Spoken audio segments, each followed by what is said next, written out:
Halo, kembali lagi di channel dan udah lama banget aku nggak bikin video, dan kali ini aku bikin video untuk membahas pengalamanku kuliah di UT dan setelah lulus di UT aku ngapain gitu. Dan aku udah lulus per bulan Maret 2025 tahun kemarin dengan nilai akhir yang cukup memuaskan sih menurutku gitu.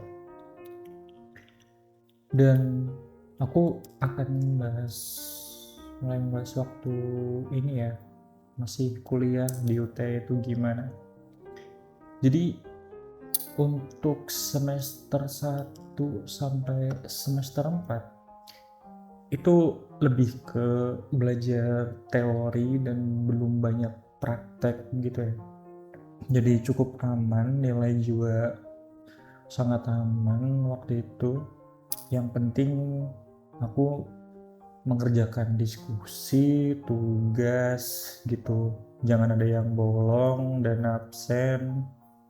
Itu sih, dan mengerjakan UAS juga serius ya gitu. Jangan ngasal-ngasal banget gitu, tetap belajar. Di semester 5 sampai 8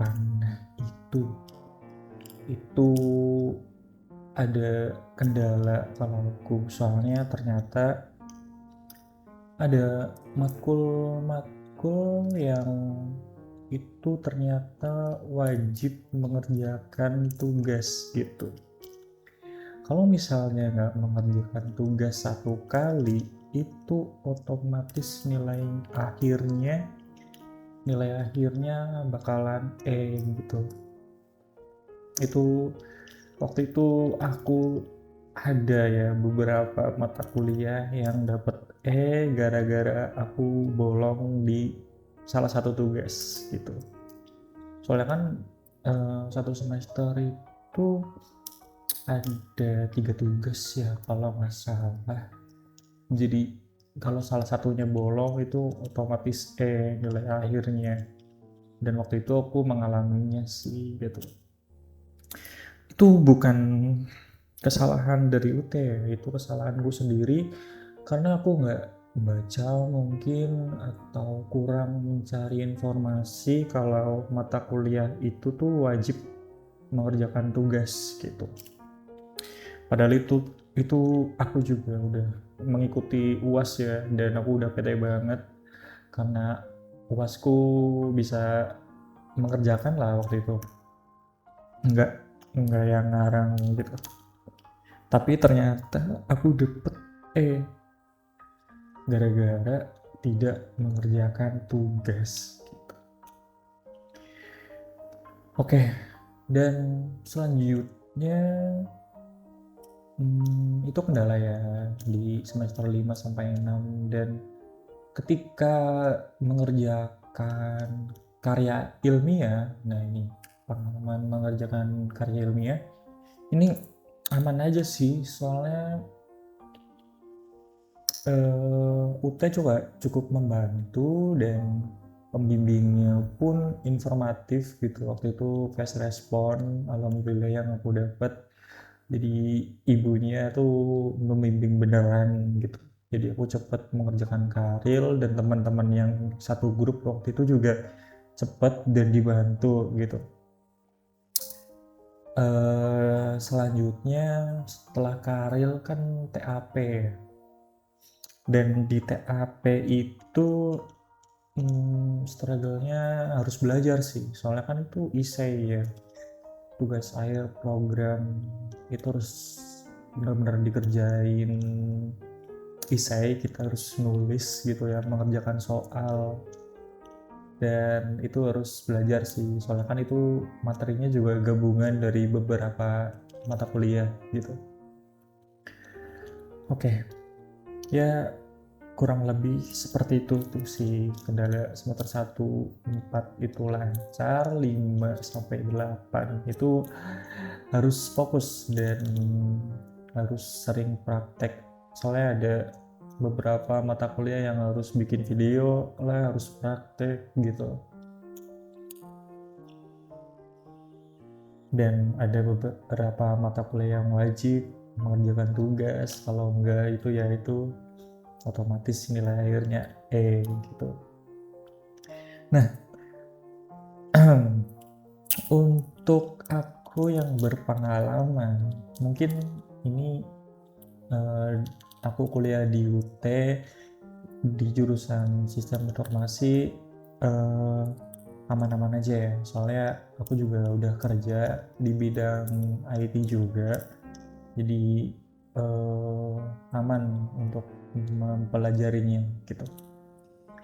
Nah, jadi setelah lulus aku juga tetap bekerja di perusahaan yang saat ini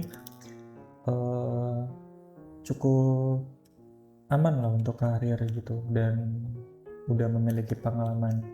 Terus gimana buat kalian mungkin yang baru terjun ke dunia IT di jurusan sistem informasi dan khususnya kuliah di UT gitu ya, gimana kalian bisa berkarir setelahnya dan gimana caranya kalian bisa memiliki pengalaman gitu, dan mungkin nanti bisa langsung dapat kerja itu gimana sih. Nah, di sini aku akan sharing ya perjalanan setelah lulus kuliah jurusan sistem informasi gitu. Nah, mungkin awalnya aku dulu tuh bingung gitu ya, kalau misalnya setelah lulus jurusan sistem informasi ini ngapain sih gitu. Kalau aku bingung karena waktu itu baru awal kerja gitu ya. Untuk karir, apakah ketika aku lulus nanti ini akan bermanfaat gitu, mungkin buatku merasa ini bermanfaat ya, soalnya untuk gelar juga sarjana gitu ya, dan aku juga udah punya pengalaman. Tapi buat kalian mungkin bakalan lebih bingung ya, soalnya karirnya ini tuh mau kemana sih gitu, jurusan informasi skillnya apa sih, apa yang dipelajarin gitu. Dari aku mungkin aku udah mempelajari banyak ya, dan pengalamanku cukup banyak, tapi kalau yang belum punya pengalaman itu gimana sih mulainya. Nah, mungkin di sini aku akan sedikit sharing ya, sebagai pembuka nih ya, buat kalian lulus kuliah IT ini bukan akhir perjuangan, tapi malah awal gitu. Terus dunia kerja nyatanya tuh jauh berbeda dengan teori di kampus. Terus yang ketiga, ada banyak jalan, tapi nggak semua orang tahu harus mulai dari mana gitu.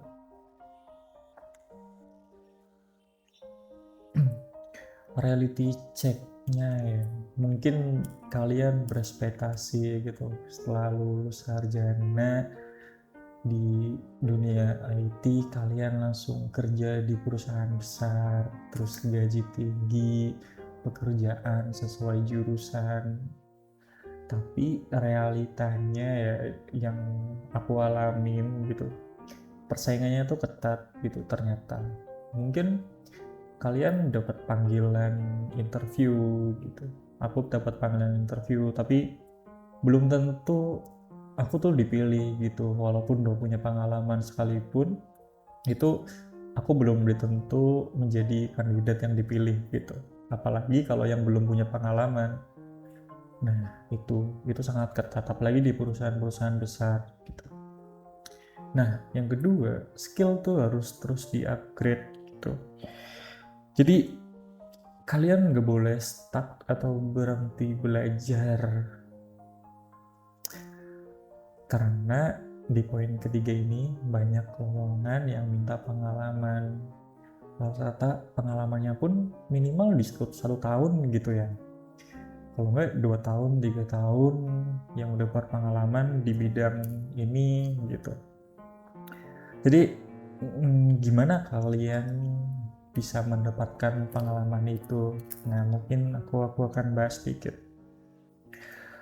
Nah, ini titik bingung setelah lulus. Masalah umum fresh graduate IT itu yang pertama nih, bingung mulai dari mana. Nah, kalian lulus nih ya, mungkin kuliah, tapi kalian di kuliah tuh cuma belajar doang di kampus, ngikutin modul, praktek ngikutin modul doang gitu. Itu kurang sih, menurutku jujur itu kurang gitu. Makanya kalian yang udah lulus itu dan gak ada pengalaman apa-apa, cuma ngikutin modul, kalian pasti bingung sih gitu. Nah, yang kedua, skill masih campur dan belum fokus. Kalian di kuliah belajar pemrograman, belajar jaringan, network kan, terus belajar server, itu basic semua dan masih nyampur gitu. Kalian belum fokus ke salah satu bidang, mau di programmer kah, mau di network engineer kah, atau server administrator, itu juga kalian bingung gitu mau fokus di mana nih gitu, masih skillnya masih campur lah gitu, belum fix mau kemana. Nah, yang ketiga, kalian nggak punya portofolio gitu. Gimana kalian mau ngelamar kerja, kalian bilang punya skill ini itu segala macam, tapi kalian nggak punya portofolio gitu. Gimana orang-orang atau HR itu akan percaya kalau kalian tuh punya skill tersebut gitu. Nah, ini masalahnya. Terus yang keempat, takut salah memilih jalur karir. Nah, ini sih mungkin kalian takut jadi programmer, takut jadi network engineer, takut jadi server administrator gitu. Saranku sih nggak perlu takut ya gitu, soalnya itu bakal jadi masalah nanti gitu. Kalau misalnya kalian nggak suka ngoding, ya pilih yang selain ngoding gitu.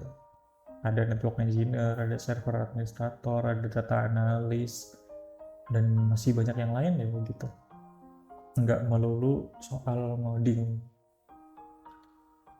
Oke, selanjutnya, nah ini gimana cara menemukan arah karir. Ini beberapa jalur besar ya di dunia IT yang bisa kalian pilih gitu.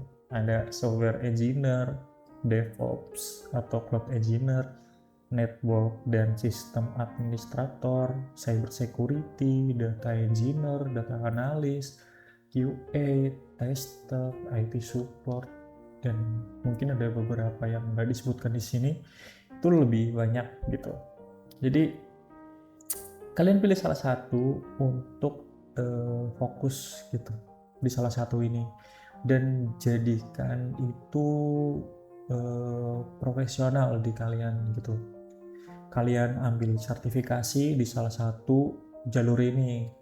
Kalau software engineer, kalian cari pelatihan gitu yang menjadikan kalian bisa menjadi software engineer. Terus kalau misalnya di DevOps, cari pelatihan dan sertifikasi, kan banyak tuh. Kalau di DevOps ada AWS, Google Cloud, contohnya itu. Terus di network itu juga banyak, ada Mikrotik, MTCMA, Cisco, CCNA, CCNP. Itu bisa kalian ambil dan ikuti pelatihannya gitu. Dan aku rasa pun itu banyak gitu di kalau kalian searching gitu.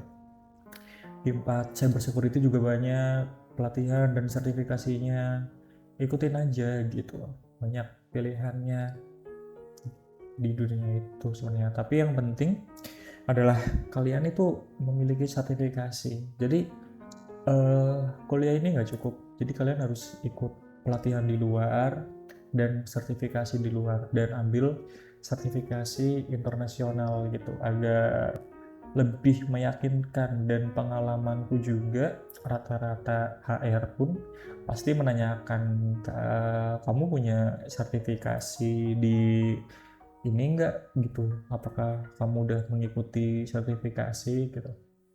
Itu sering ditanyakan dan itu pasti jadi nilai plus gitu kalian di mata HR ya gitu.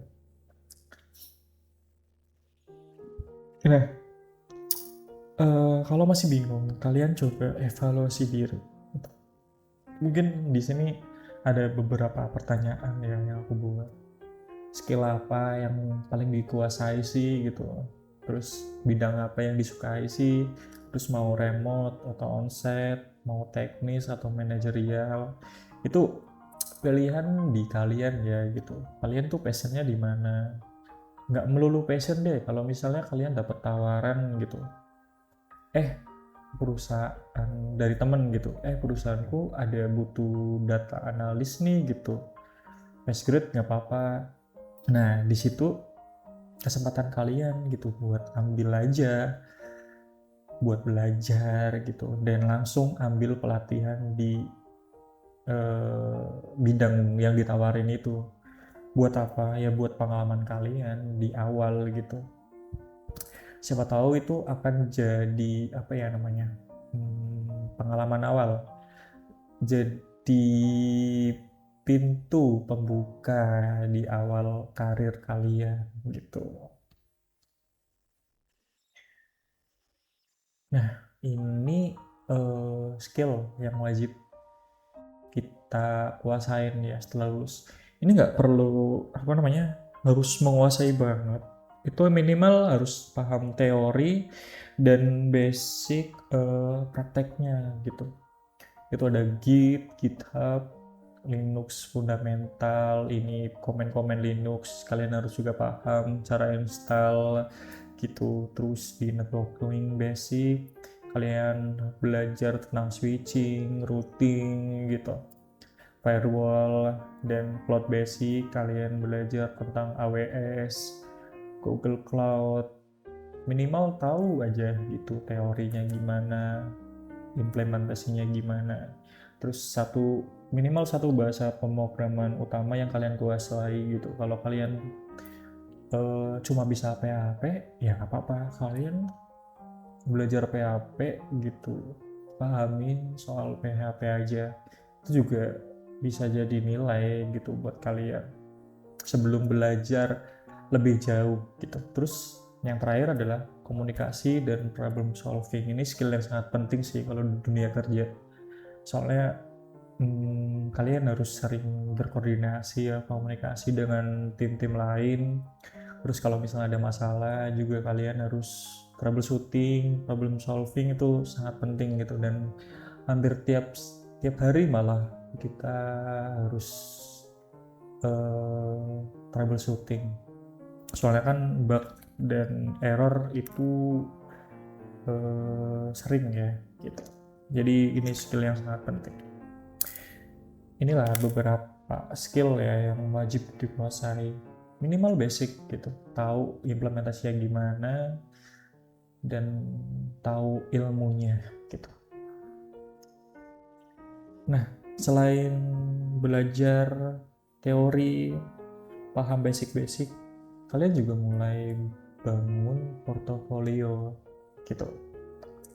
Portofolio ini lebih penting dari IPK menurutku ya, karena dengan portofolio ini membuktikan kalau kalian tuh emang pengalaman di mengerjakan itu gitu. Contoh portofolio nih ya, yang beberapa yang gue sebutin, ada API sederhana mungkin yang kalian buat, web root, kalian bisa juga buat konfigurasi server, docker, proxmox, script otomasi, mini project, atau deploy app ke cloud gitu. Kalian coba dokumentasiin, terus jadikan itu sebagai portofolio kalian gitu, sebagai bukti kalau kalian itu lebih berpengalaman gitu, pernah mengerjakan hal-hal yang kalian sebutin. Nah, gimana caranya mendapatkan pengalaman? Nah, mungkin ini ya beberapa ya yang bisa membuka pintu untuk mendapat pengalaman. Itu yang pertama adalah freelance. Kalian bisa mengikuti freelance dari teman-teman kalian atau dari komunitas, magang ulang. Kalau misalnya ada info magang, ikutin lagi gitu. Terus volunteer IT, cari-cari volunteer. Terus project pribadi, ini bisa pribadi atau bareng temen, bikin startup aplikasi kecil-kecilan gitu, sistem kecil. Terus open source dan komunitas IT, kalian bisa ikutin komunitas-komunitas gitu. Intinya kalau ada kesempatan langsung ambil, dan kalian harus langsung belajar di situ. Jangan merasa takut, jangan merasa kecil gitu. Kalau kita mau belajar itu pasti kita bisa gitu. Nah, ini tantangan di dunia kerja yang aku alamin ya. Yang aku alamin tuh yang pertama tuh deadline tuh pasti sih, soalnya kita selalu ditanya ya, kamu bisa ngerjain ini berapa lama sih gitu, karena kita yang menentukan timeline juga, dan harus sesuai. Kalau misalnya melebihi timeline juga itu ngaruh ke penilaian kinerja kita gitu. Jadi kalian harus bisa kerja berdasarkan deadline gitu, dan harus selesai tepat waktu, biasakan itu.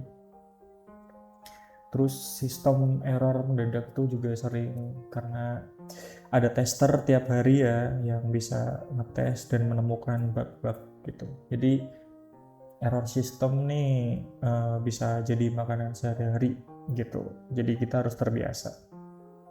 Terus update teknologi non-stop, karena di dunia IT ini update-nya kenceng banget ya. Terus budaya kerja berbeda tiap perusahaan, jadi kalian harus bisa selalu beradaptasi gitu dengan semua orang, semua lingkungan gitu, mau berbagaimana maupun bagaimana, kalian harus cepat beradaptasi. Kalian nggak boleh saklek atau idealis ya gitu.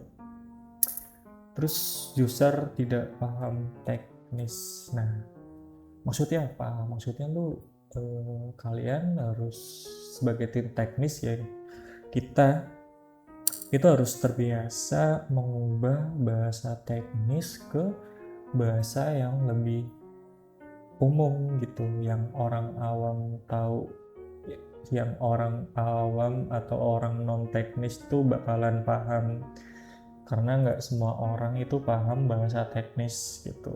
Itu adalah skill ya, tantangan ya buat kita, karena orang teknis pasti bahasanya yang dipakai itu terlalu teknis, jadi orang bisnis kadang bingung sama apa yang kita sampaikan. Jadi itu tantangan juga buat orang IT teknis untuk menerjemahkan bahasa teknis ke bahasa yang lebih mudah dipahami gitu.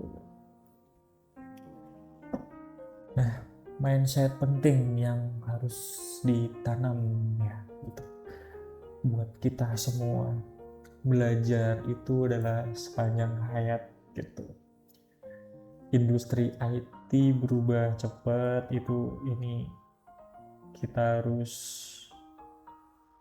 menerima ya kenyataan ini. Terus jangan takut salah, konsisten ini lebih baik daripada jenius. Jadi lebih baik kita konsisten belajar 1 jam setiap hari daripada kita merasa pintar gitu, karena di sini yang tekun yang akan menang gitu. Jadi konsisten itu penting sih. Nah, penutup dari aku ya, setelah lulus kuliah ini, buat kalian misal belum punya pengalaman di dunia IT, perjalanan ini tidak selalu mulus, dan setiap skill, proyek, dan kesalahan itu adalah proses. Jadi jangan takut gagal, jangan takut salah, cobain semua teknologi-teknologi baru, jangan takut untuk mencoba gitu. Salah tuh udah biasa gitu, itu adalah bagian dari proses, atau gagal juga itu bagian dari proses. Jadi tetap jalanin aja gitu. Nah, mulailah dari yang kamu punya gitu, jangan merasa kecil. Kalau misalnya kalian cuma punya laptop yang speknya kecil gitu, ya udah manfaatin, maksimalin apa yang ada buat belajar, buat praktek, buat nyobain itu. Nah, nanti setelah kalian mungkin udah mendapat kerja, udah mendapat pengalaman, kalian bisa upgrade itu semua gitu.